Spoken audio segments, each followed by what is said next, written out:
Grazas, Paula. Conxestión nasal, tose, esbirros continuos son síntomas que seguro que recoñecen as persoas alérxicas. Se na primavera a principal causa da alerxia é o pole, en outono é o nivel de humidade. O inicio deste outono, con tempo máis ben solleiro, está a ser unha boa nova para quen padece alerxia. É un outono como moi seco, de momento ben. Eu de momento estou ben, que siga así. A alerxia de maior incidencia nesta época do ano é a provocada por ácaros, que acadan o seu pico reproductivo a principios de outubro. Nesta época é cando chegamos 80-90% de humidade, aí aproveitan os ácaros para reproducirse. Entón é dentro das vivendas, especialmente nos colchóns, cando removemos o mellor a roupa, o cambio de armario, de verano a inverno, pois aí vai haber moitísimos ácaros, nas alfombras, etc. Pero só hai onde hai humidade.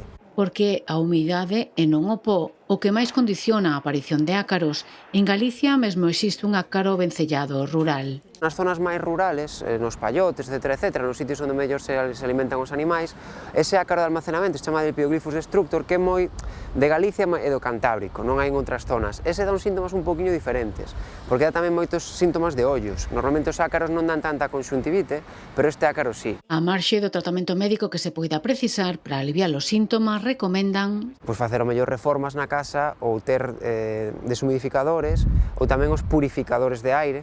a alerxia aos fungos é menos habitual en Galicia, dado que a máis de humidade precisan de calor.